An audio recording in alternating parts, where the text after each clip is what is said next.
forum that we've got set up so that other people who couldn't make the call can actually just listen to the output. So it's not going to go out far and wide, just into this closed network forum. What I do hope is that everyone is open and honest, because that's the only way we're going to get out of this, if we kind of share best practice together. This is a similar thing that we do with the agency guys, all kind of trying to help each other, because if we can try and kickstart this industry as soon as possible with ideas and suggestions, then that's going to be the best way. Okay.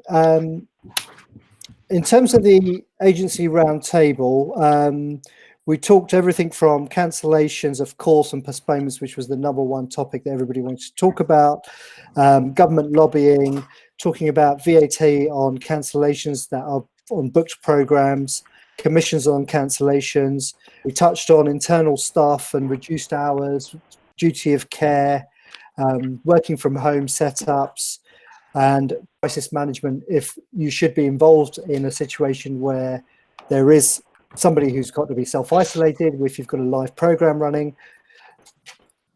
Since then, we've obviously moved on a hell of a lot. Things have changed massively. So I'm going to kick this off firstly to get the group involvement. Let's talk about cancellations and postponements. So this is a burning question that obviously everyone's got to be dealing with.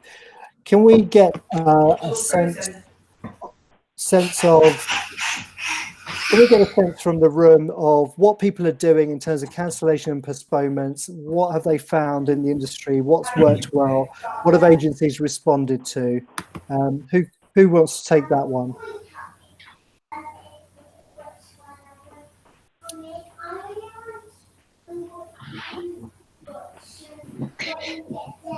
I think, can we get Richard Waddington to say, because he actually has posted that he has some info to share with us. Oh yeah, just seen that. Well done, Richard. Do you want to come in on just how you've seen the corporates with the EMA? How have they been looking to negotiate? Sorry, Chetan, can I make a suggestion? I did one of these calls yesterday, and what we did is everyone muted until they were going to speak, because we know we've got, I've got cats around, I'm sure people have got dogs and kids around, and that way we eliminate background noise whilst we're not talking. Tell us how to do it. Is it the pin in the middle of the screen? Yeah, on the middle of the screen there's an icon where you can mute. Yeah, turn microphone off next to the red telephone.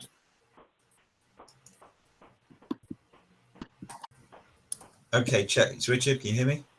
Yeah, go ahead, Richard. Okay, I'm going to share the document. I'll just pull this up. It says he. At least we're getting a bit more tech savvy, aren't we? Your entire window. Okay. And then... Right. Can people see the COVID-19 survey? No. No. Ah, okay, that doesn't work then.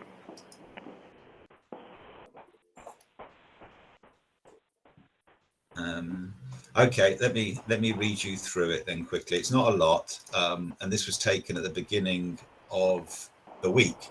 But basically, we asked EMA members, those are the corporates, are you working from home? We had 40 responses. That's out of about 800 members, so a low response rate. However, we had 85% saying yes, only 12% saying no, and the others didn't respond. What's your main policy with your events? Cancellation, 35%, postponement, 62%, moving to online, 27%. These won't all add up to 100% because of, they're doing a bit of both. How long is your policy in place? 30% was 3 months, 18% was 6 months, and then the remainder not confirmed. On the whole, how have your venue suppliers been with cancellation? 20% no cancellation penalties, 50% cancellation penalties, and then a number of other responses. Has company insurance covered against any losses incurred? only 8% saying yes, 52% saying no. Quite a few didn't answer. And then other stuff that they were asking for is that weekly COVID-19 briefings, online membership general discussions, weekly 20-minute educational. This could be interesting to you guys. Weekly 20-minute educational groups and videos, certainly from the supply base. Weekly relevant digital contact, 58%. So there's absolutely, key from EMA members' point of view is there is absolutely a need to stay in touch, a requirement, stay in touch with one another, and also to stay in touch with the supply base. And I'm sure with all of us, 44% people saying stress and prevention, well-being, advice and support. So yeah, that's kind of where EMA is. What I can do is I'll share that with you and you can post it out to the group. Okay, thanks, Richard. What about Lisa? Can I bring you in terms of what's your experience been with programs that you've been working on in terms of cancellation postponements? Lisa James. Oh, hi. What I am finding is that with my clients, it's postponements rather than cancellations. And I think the difference is now, originally they were saying to me, we're going to postpone it for a couple of months, but now it's pretty much, they're not fixing on a date. So we haven't been faced with cancellations, but the challenge we have is we don't know what date they want to move it to in the future. So some are moving, whereas before initially from the phone, I mean, it changes every day. Initially, the conversations I was having last week was we're thinking about May, then it was June, and then today it was we're thinking about moving it to next year. And I think it's because of we're seeing what's happening in the world at the moment, and especially, if we look at schools, that kids aren't probably going back to school till maybe after the summer holidays. That's giving us an indication of how long we think the situation is going to last. Yeah, Peter, can you come in as well? Yeah, sure. So we've had no cancellations. We've just had postponements, and they kind of split into two groups. We have people who are running incentive trips postponing until the end of the year. So we've got stuff moving into November and December. But we've got a couple of clients who've got meeting requirements who have currently looking into a shorter time window. So June or July, although they're also thinking that might not be achievable in terms of what will be happening in the world. But certainly people are looking at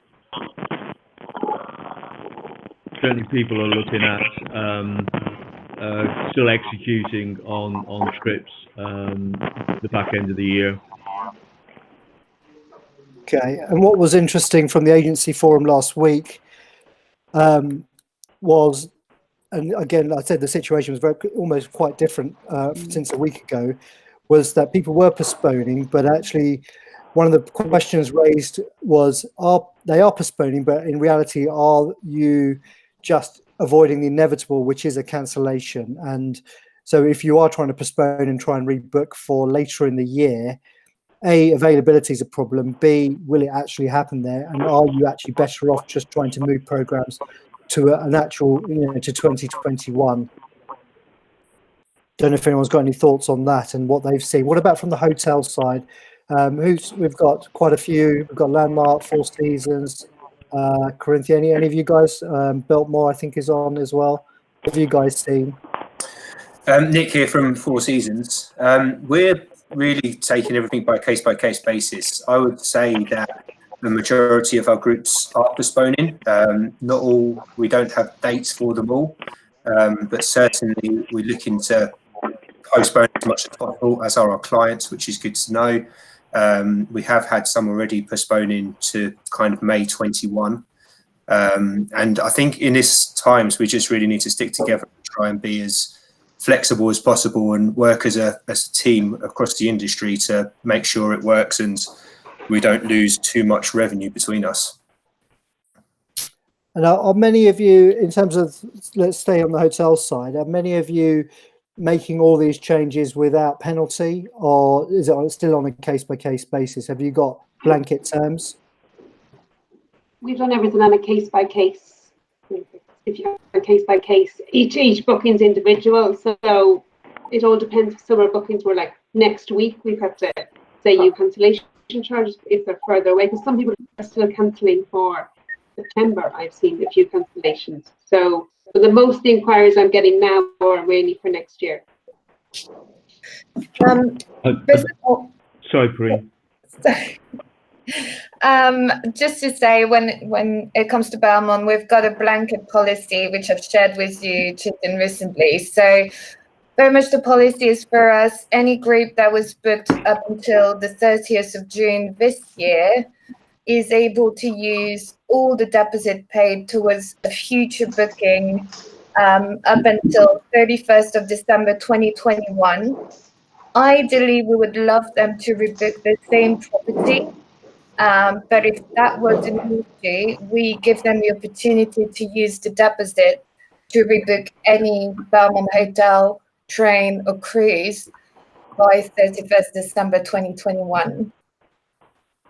And then so far, no cancellation, everything's been postponed, and pretty much all rebooking secured so far.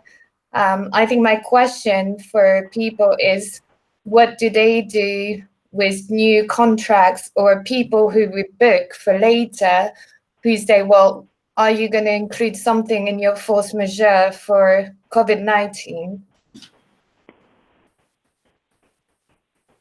Can we get some response from the group on that question? We've had a few that wanted us to input like the clause, the force majeure, to ensure that if COVID-19 is still present, that there won't be any charges. That's still being negotiated. We're still in talks with the clients whether we can insert that or not. So I can't say yes or no for definite, but clients have asked for it for sure. Hi, it's Lucy from Gleneagles. We're in a similar situation where everything is by case, and I mentioned from looking at the meeting minutes from your meeting with the industry leaders that it mentioned about adding something into the contract. But for us, I guess we've got to be quite careful with our legal terms and conditions, because this is sort of hopefully a one-off scenario that's happened. Obviously, it's going to be extended and it will be impacting us for the next couple of years. But from a Gleneagles point of view, they're not looking at adding anything as a long-term basis, but very much case by case. If a client asks, we would look at it. Yeah, and we've added in any pandemic to our force majeure. So moving forward to any addendums that we've issued as well, anything like this should be covered. But again, mostly just going back to the previous point as well, we're not charging. Well, majority are not charging anything for postponement and rebooking. And Nick, is that from a worldwide perspective for Four Seasons that you've added that pandemic into your T's and C's? It will be, yes. Yep. So Nick, can I ask? Sorry, it's Peter Jackson here. Can I ask you a question? Is the no cancellation a worldwide thing as well? Case by case at the moment, but I was going to say a majority of the bookings that I've been dealing with haven't incurred any cancellation. With venues that have been adding cancellation, what has the feedback been from the client? Because I can imagine at this time they would potentially be frustrated, but when it comes to corporates, obviously it's coming out of a pot that's not their own money, so they might be it might be easier for them to swallow that payment, that cancellation charge. But from the agency guys that are on here, like Peter, Lisa, have you had a situation where a hotel's charged full cancellation and you've had to obviously address that with the client? It's Peter here. In most cases, the hotels have been more flexible. It's the airlines we've struggled with.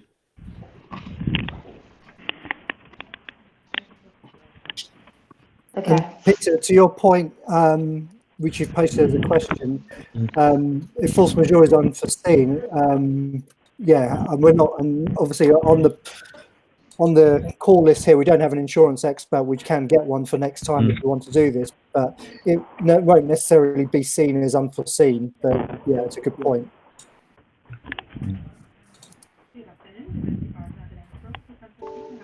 Can I ask as well, from a venue point of view, what you guys think we can be doing, how we can support you at this, what is a very difficult time for everybody? Like because I was making calls earlier, and it's sort of knowing the right calls to make that, you know, is helpful to people, like, for example, doing webinars, you know, based on our property and still being out in the marketplace and being visual, but without upsetting anyone.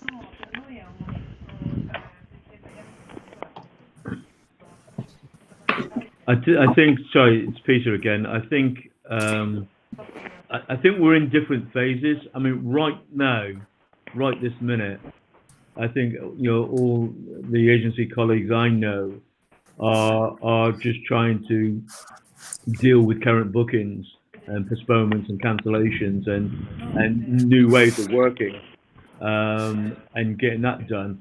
I think in the next fortnight or so, things will start to change in the way, in terms of, okay, well, we've put that away, what happens next?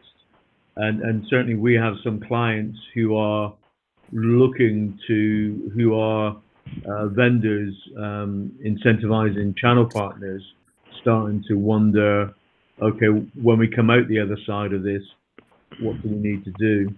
But I think right this minute, this week, next week, probably, I don't think we're receptive to any educational messages other than around this particular issue. Beyond that, then I think it will change, because I think we'll all get bored with this and start to want to move on. And I think as well, so if I can just chime in just for feedback from certainly my clients, whilst, you know, we've been talking about events and postponing, but also they've got their own houses, their own home to deal with. So even for some of my clients where agile working and remote working, you know, in some cases, you know, some of them didn't even have laptops. So it's about being respectful to the order of priorities as well. So to Peter's point, I think, right, we've got a couple of weeks where we're talking about it and it's live, we'll talk about the events, and then we'll start moving on to different discussions as well. Yeah, it's Charlotte here from Leading Hotels the World. I've started to put some webinar presentations in place that will replace the face-to-face meetings that were already in the diary. So I've started to do that, but I haven't kind of reached out to anybody over and above where I already had meetings in place. Yeah, feels a bit sensitive at the moment. Yeah, I totally echo that. And from what I've seen from the industry and what Peter's just said, it's timing. People are dealing with a lot of things at the moment, and education on any sort of product or destination is probably not the right time, but getting the house in order for when it is the right time, getting technology in place, new ways of working, that's probably the focus. That's what I've heard from all the agency kind of conversations I've had. Richard here, can I jump in, chat? Please. Yeah, I mean, I think there's two things with a couple of different hats are wearing. From an EMA side, it's clear that our members are going to want to, you know, they've got to use their time sensibly, and how can they do it? They're at the moment, like Peter said, they're busy sorting out the aftermath of what's currently happening, but then they are starting to look and talk about, we have a WhatsApp group, and everyone's now talking about, okay, going through all of our stuff that we've been meaning to do for months or even years, and looking at our best practice, looking at our processes, looking at educating our teams, etc. And we're going to be looking into that. So I do think the idea of doing educational stuff is good, and being able to do that through members virtually. So virtual tours, virtual fam trips, virtual site inspections, etc. On the other side, then, just taking my few years of experience in the industry, I think we've also got to be realistic and try to look and think about, whilst we're sorting our own businesses out, think about, okay, what is the long-term effect of this? And again, like Peter said, currently I'm sorting to turn a pun, I'm sorting the shit out that I'm in at the moment. However, then I've got to start thinking about the future. And I think the future is going to be very different for us all. The markets, so you've got to look beyond what's happening to our industry, but the markets in general have fallen off a massive shelf. So all those businesses are going to be strapped for cash, strapped for this. It's going to be like 2008 all over again, or 9/11. They're not going to be doing anything in a rush. They're going to be doing what they have to do, even when it comes out. So, I'd go as far as say incentive travel. You're not going to see an incentive group for a couple of years. Yeah, it's going to be conferences and meetings initially. They're going to be localized. So, if I'm a UK business, London-based business, I'll be looking to put my sales conference on probably just in the UK. And that's how I can see the market starting to return. But it will return very differently. And I think that's what we also need to be thinking about and preparing for. Sorry. No, sobering message, but one we all got to be ready, try and prepare for. We sort of touched on it before I move on, but we were sort of touching on alternatives and different things we're doing. Is there anything else anyone wants to ask or raise about cancellations or postponements from either the agencies that will come from the agency side or from any of the suppliers at all? I just want to add into a bit of a more positive note on what Richard just mentioned there about incentives. I've had a couple of clients coming to me who are looking to rebook and postpone incentives, and where they're kind of saving money at the moment, there's a kind of central going into pots that they can still use and will use for future. Now, I know obviously certain industries will be different to that, but the industries that are doing well at the moment, such as pharmaceuticals, technology to an extent, they're saving a lot of money whilst increasing sales in a time where other industries are really struggling. So I don't know if it's all completely doom and gloom in that sector, and I do think we'll see some pick up from various incentives for 21 and beyond. Yeah, thanks, Nick. Chetan,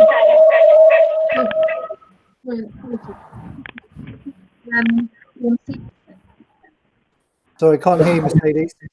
Oh, sorry. Can I give you the DMC? Yeah, got you now.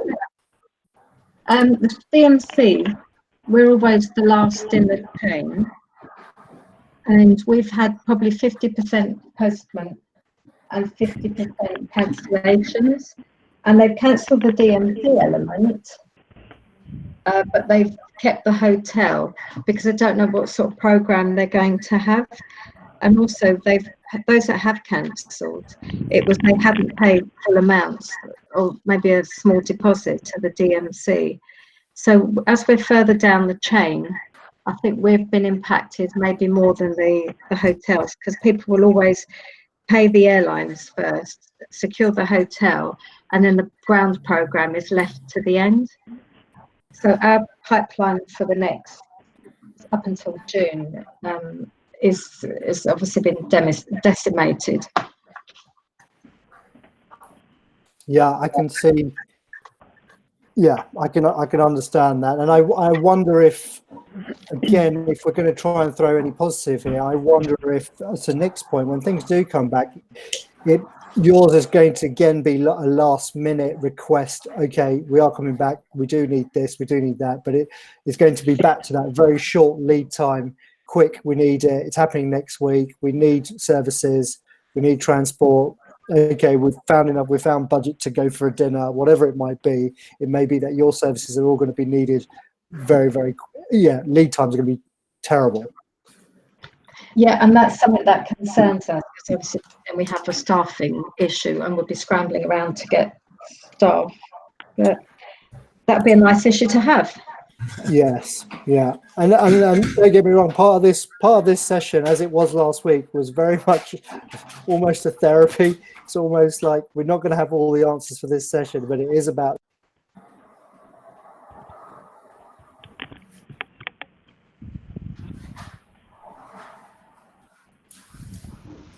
Richard, Sorry. Sorry, am I here? you seem to have muted chat.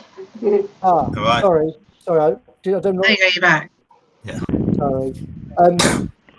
One of the things that was said about incentive travel or just international, actually what is interesting, I've heard from a few people, is that people are postponing to maybe the autumn definitely now. Before it was kind of June, July. I think people, if that happens, that's going to be great, but it's probably more autumn. But actually availability in the autumn period domestically is going to be terrible. And that could make rise for actually looking at nearby or other destinations to hold events in. I've heard that from a few people, and that could be an opportunity because, like I said, in the UK, if you try and find a venue in London in September, I mean, you can't find it anyway, let alone with all this. So there could be more opportunities for Europe nearby. But it's a thought. I don't know for sure. Okay. I wanted to just quickly touch on, and I think we sort of touched on a little bit on in terms of alternatives and what could be being done. Is Paul on the call here? Paul Hutton from Amplified. He was meant to join. Okay, I don't know if any of you guys saw, but he did do a webinar with a group and talked about product. And I think, like we say, it is about timing, but clearly not being able to go into offices or see people face to face. I just wondered if anyone else had done anything that has been successful or is in plan as yet, or is it all still too early?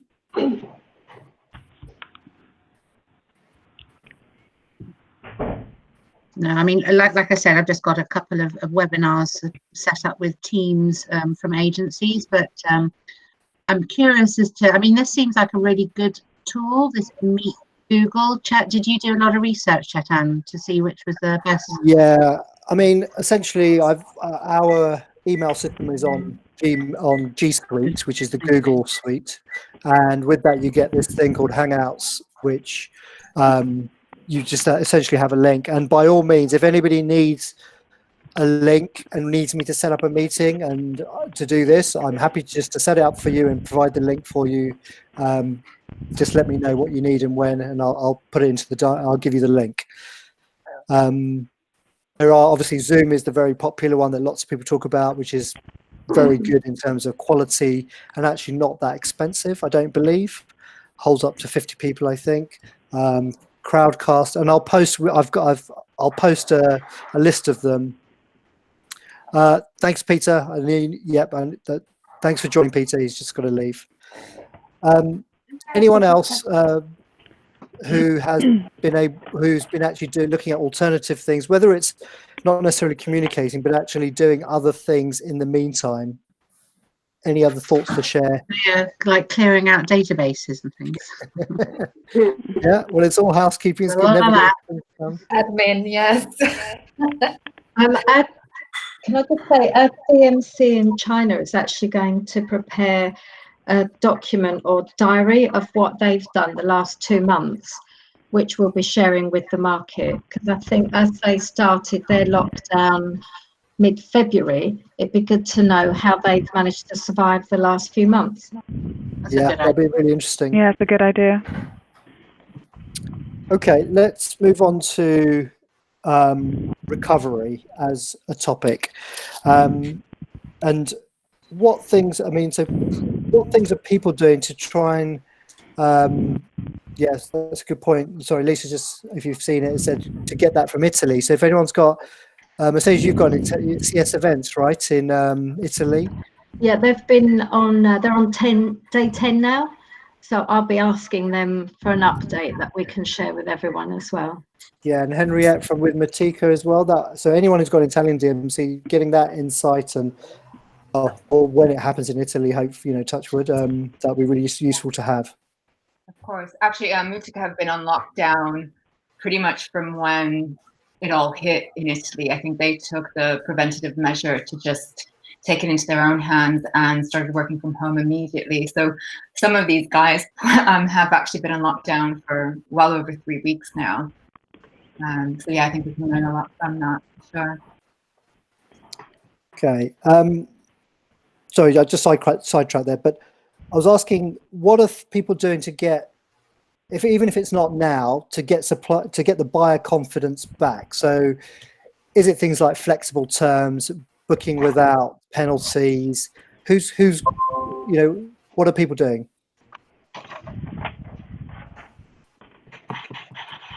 I'm not overly sure buy confidence is low at the moment. I think we're all kind of learning this together as an industry, and I think it will come back strong when the time is right.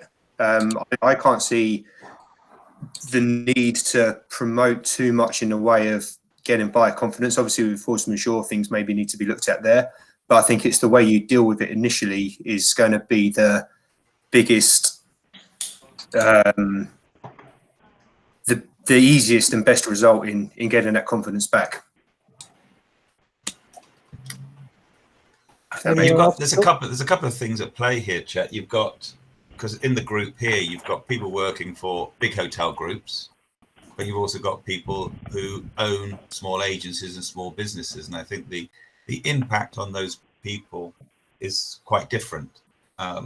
And some advice, I've been giving some advice to a couple of small agencies, and one of the things I've talked about is you need to look at how can you minimize your current overhead, because otherwise you're going to have to let people go. So the first stage has been, think about, okay, do you need to let people go, or can you talk to the team and work with the team to find out what is their minimal income needs to pay their mortgage, pay their gas, their food, literally their maximum minimum, and then look at that and see if those numbers would work to sustain your business with the reserves that you have for the next 4 to 6 to 8 months. Because if you can't get through that time, then you're not going to survive. And also make the promise to work with the people in your teams to communicate that and help get through that. If I was going to say that, if you can work on that, and if you've got money left over, then you can give them more money at the end of the process. However, if you can't get through this process this time, which, as we all know, the problem is at the moment, we don't know how long it's going to be. We don't know if this is 3 months, 6 months, a year. That's our challenge. So we can look at, if we look at it as a yin and yang, we can look at handling the shit that we've got on a day-to-day basis is one thing, and then the other side is, okay, what can we do to take this forward? So I think there's two different things at play as we go through it. If that makes any sense. Yeah, and I think so from an agency perspective, definitely. And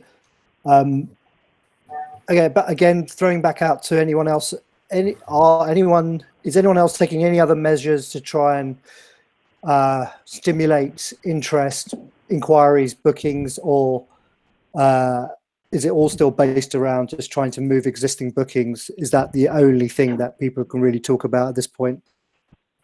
It feels insensitive otherwise, I think.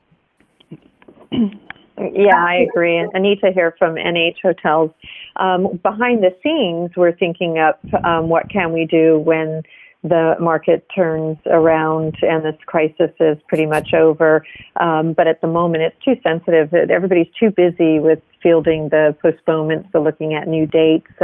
We're getting a few new leads coming in because there are some agencies or corporates that are thinking further ahead and just in their normal pipeline of coordinating in a year. So they're doing what they can. But at the moment, it's just too busy. It's too soon with everything of just dealing with the crisis right at this minute from our perspective. Thank you. And what about regionally? Is there a focus more in terms of, okay, let's look at UK? Let's look at Europe? Let's concentrate on property, for the hotel guys who've got international properties all over the world. Is there any advice there? Hi, Chetan. It's Anne-Marie here from Barcelo Hotels. Being probably the only UK sort of office we've got here, and no hotels here, and all our hotels are overseas, mostly in Spain and the rest of Europe. I've been advised that our hotels have taken government guidelines and closed. So we've got, I think, general managers and maybe 1 or 2 people within each unit as a sort of coping contact, really, for any inquiries going forward. But you know, for me in the UK, it's trying to keep the line of communication going with them from our side, with our agencies here. And also my interest is obviously keeping contact with UK agencies, because there's very little contact if anyone wanted to go to our hotels directly. Equally, we're all quite worried about our own positions, given that the inquiries are minimal or none, and the hotels are closed. So it's quite a worry. I believe some of our teams are taking 30% as a income, so letting go 70% and just keeping themselves, you know, paying for the immediate basics things. But it's a problem that we're all worried about: job security and longevity. How long can we go on? I believe our payroll's 30,000 staff. Yes. Yeah. So yeah, it's very hard. I think for me, I'm just fed up of the negativity of it all. I really would like the media, the press, the radio, everyone to start throwing a bit more positive slant on things, so our well-being and mental state can keep in control here a little bit better, because I think too many people are worried and becoming a bit more paralysed by it all. Hello, it's Clena from the Lanesborough. I totally agree and sympathise with your position. Us in the hotel industry, we're all feeling, you know, the same way, I think, about job security and everything. And we're all waiting day by day. Like you mentioned, the media, everybody's kind of just looking to the media, and it is a very negative message, unfortunately. So I think together, our industry, we all need to keep each other positive, and hopefully it won't be as long lasting as the media are portraying at the moment. Indeed. Yeah. One of the things for Spain, at least for the hotels, because it's mandatory, all of them are closing by Tuesday of next week. But for all the staff operationally that are being laid off with that, in Spain in particular, they have a layoff policy so that they can be called back. And then there's some sort of, I don't know all the ins and outs of it, but there is some sort of protection from the government involved in that. So there is some positive light at the end of the tunnel, and hopefully this is just a short-lived blip in that scenario. I think, you know, our industry will be changed when we come out on the other side, but at least it's not that total doom and gloom that I think it's maybe being portrayed in the press and everything. But it is, for those people affected, absolutely 100% shocking and disturbing. And if I was operationally not in sales, and we have the same scenario, we're a global sales office here. We only have 2 hotels in the UK, so you know, I'm not on that the receiving end of being told, okay, we're shutting for 3 months or 2 weeks or whatnot. So it's maybe easier for me to say, but at least there is some light at the end of the tunnel, that there are programs that the hotel companies are looking to do, minimizing the stress to their colleagues and trying to do as much as they can to support them in this time. But at the same time, you've got to cut your cash flow. And that's the only way, I think, when you have a lot of hotels, that you can do it in one area that's in lockdown, is you have to close because there are no customers. Yeah. I think we just need to let our customers and our partners know that we're all here, and whenever the time passes and it's appropriate, once everyone isn't maybe as sensitive, just to reach out and be here for whenever business starts running as normal again. It's all about our industry is all about relationships, and just to keep the line of communication open when people are ready, and be sensitive to the different situations that we're all in. I agree. Chet, it's Richard. Is there something that you can do or share by working, because you're basically working with both sides of the marketplace, to share and communicate something to the market about best practice and fairness? So, all the suppliers are suffering, the supply chain, and of course, it goes down into a much smaller supply chain. That's the beauty of our industry. The roots and the branches go a long way down into all the marketplace, about being fair with our supply chain And so, the corporate's not looking for 100% cancellation fees. The agency is looking to get their overheads covered if they're working and mitigating on behalf of a client, etc., etc. Yeah. I think, Richard, a lot of that is also to do about communication between sort of suppliers and agencies. And, I've had an agency come to me recently who said that one of our hoteliers trying to hold back on paying commission until the end of the month because of cash flow. And they've also got an issue in terms of they need the money because that's the only booking that they've had this month. So it's about all of us trying to kind of work fairly, to be honest with you. And certainly I know that us as regional sales officers, that's often where we get pulled in to try and help with that fairness, to be honest with you, because we can see both sides. Okay, I'll pick that up as an action to see what does that actually look like practically, and how do we get that message across. Leave that with me, but I will share and solicit opinion because I can't do it in isolation. Yeah, I mean, it could be sort of the ethics of doing business in a shit place. I love that word. But, Okay, 15 minutes left. I just want to bring in some of the other sectors who, obviously, we've spoken a lot about hotels and venues. Mercedes, you touched a little bit on the DMC side. Let's just continue on the DMC side. Anyone else from representing DMCs, anything else to raise or just share situation, hardship, what could help?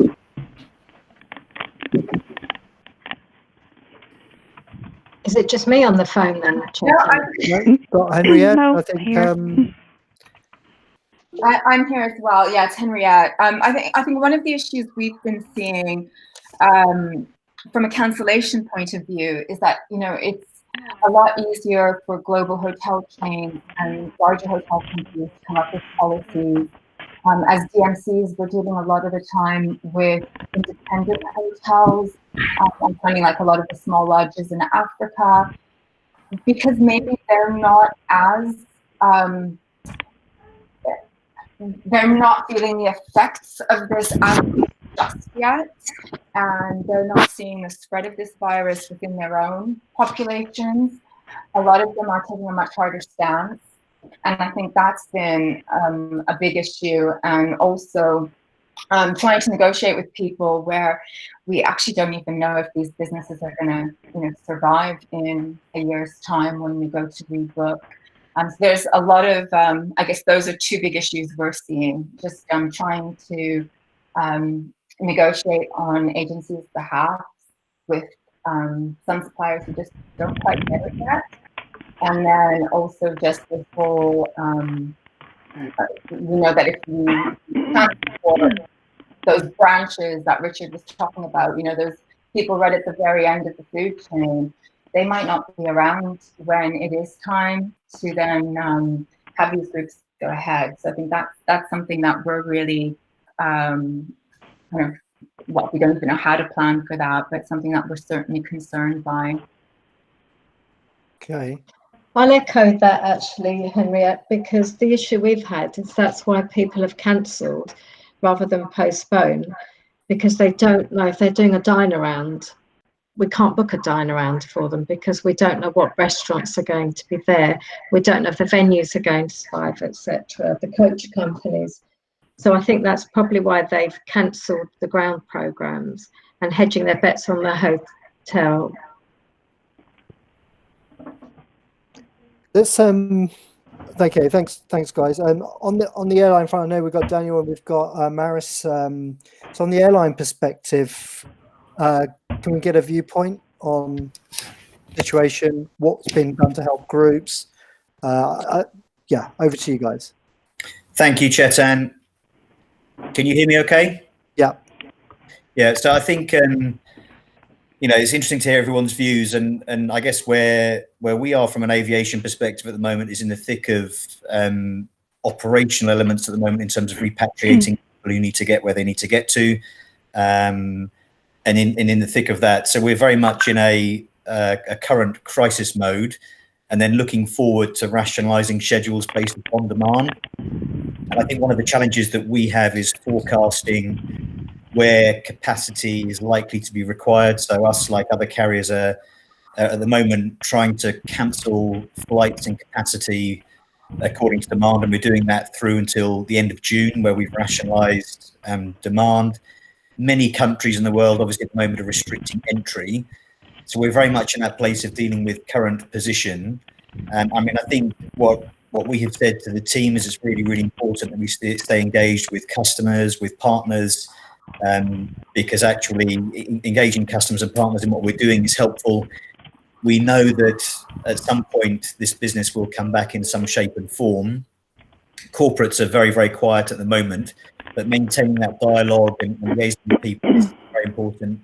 We, like other suppliers, are thinking through what post-recovery may look like in terms of the activities that we may need to undertake, in terms of booking offers, in terms of other activity, etc.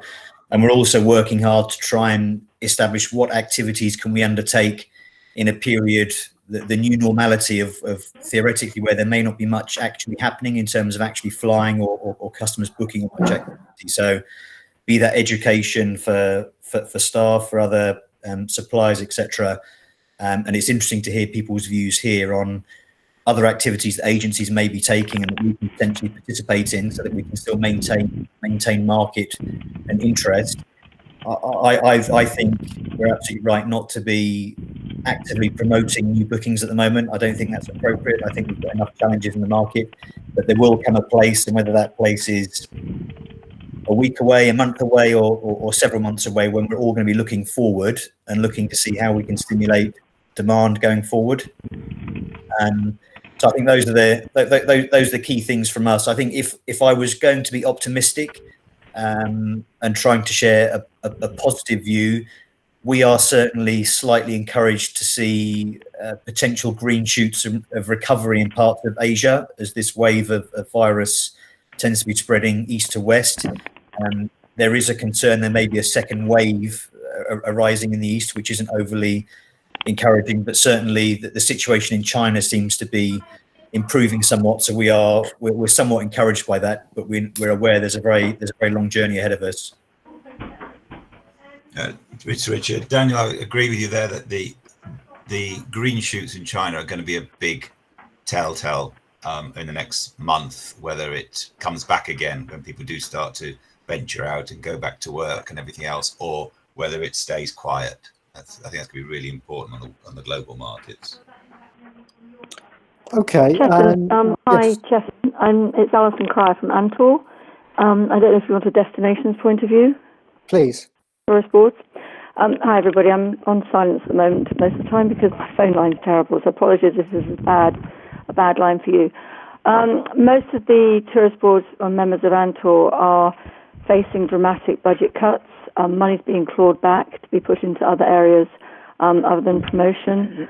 They're struggling with staffing, and also obviously they've got looking forward, they've no idea how airlift and capacity is going to be able to be switched back on again as quickly as it may be needed. So it's not a great positive message at the moment, and although everyone is trying to plan for some sorts of training programs, etc., promotions, and being ready for when the time is right to start promoting again. Right now, the tourist boards are dealing with border closures, stranded passengers, and all sorts of things. So, yeah, at the moment, it's not a great time for destinations, but looking forward, hopefully that will change. Thanks, Alison. Bettina or Nicola from Travel Alberta, do you guys anything else on the destination side?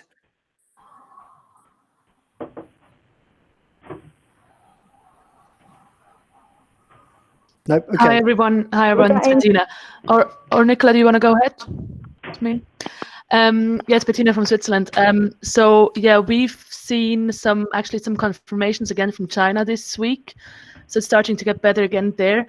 At the moment, yeah, everyone else is pretty much shut down. So yeah, doing lots of database stuff, and but it looks slightly positive again from Asia. Yeah, from our office in China. So they're seeing some